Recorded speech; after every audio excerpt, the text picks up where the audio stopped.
नमस्कार साथियों। मैं आशा करता हूं कि आप सब लोग अपने घरों पर सुरक्षित होंगे और एक दूसरे का खूब ख्याल रख रहे होंगे। आज मैं आप लोगों के समक्ष हम सबके प्रिय समकालीन कवि श्री गीत चतुर्वेदी जी की कुछ कविताएं रखना चाहता हूं। मैंने उनकी ये किताब खुशियों के गुप्तचर हाल ही में पूरी की है और मैं ये दावे के साथ कह सकता हूं कि उनकी कविताएं, उनके बिंब बहुत ही रोचक और बहुत ही मनमोहक हैं। मैं कुछ कविताएं आपके सामने रखता हूं और आप खुद ये महसूस करेंगे कि ये कविताएं कितनी आत्मीय हैं। सुनता हूं, यह बोलते हुए मैं सुनता हूं। सुनना एक तरह का न्याय है जिसे वे नहीं समझ सकते, बोलने के उन्माद में जिन्होंने किसी को नहीं सुना। सिर्फ गाने से नहीं बरसता मल्हार, सुनने से भी जल सकते हैं दीपक। सुनना शामिल होना है, फिर भी बोलते हुए के हुजूम में कितना कमतर आका सुनना। सबसे दुर्लभ गीत वही याद रखते हैं जिन्होंने बेहद खामोशी से सुना हो उनको। सुनने से जिंदा हो जाती हैं कहानियां। जलधारा नदी कहलाई कि हमने उसके नाद को सुना। जैसे रूमी कहता था, कोई सुन रहा है, इस खुशी में मुर्दे भी जाग उठते हैं। तो ये इनकी कविता है जिसका शीर्षक है मैं सुनता हूँ। एक और कविता देखिए, इस कविता का उन्माद है यह सच्चाई।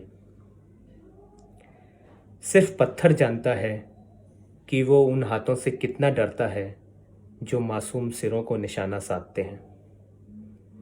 सिर्फ रोटी जानती है कि लाल व काले महज धब्बे हैं, रंग की राजनीति नहीं।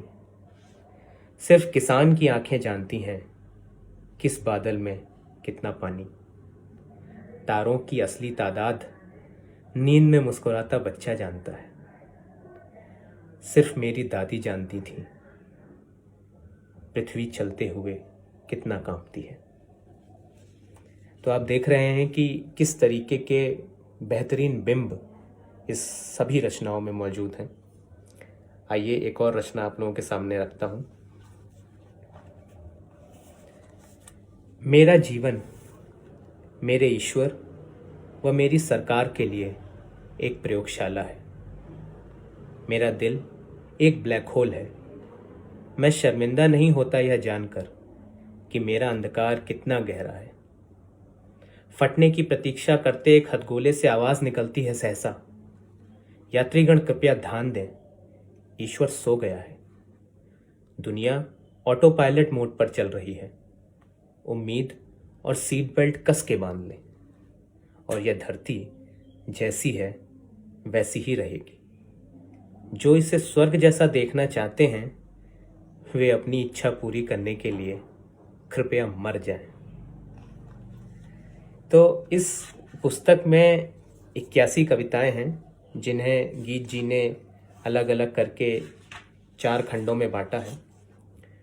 और मैं चाहता हूं, मैं आप लोगों से ये गुजारिश करूं कि आप ये पुस्तक ज़रूर पढ़ें, क्योंकि इसलिए नहीं कि ये एक और पुस्तक है कविता की या पढ़ी जानी चाहिए, बल्कि इसलिए कि कई बार बहुत कठिन कविता करने की ज़रूरत नहीं है, बहुत कठिन लिखने की ज़रूरत नहीं है, बहुत क्लिष्ट लिखने की ज़रूरत नहीं है।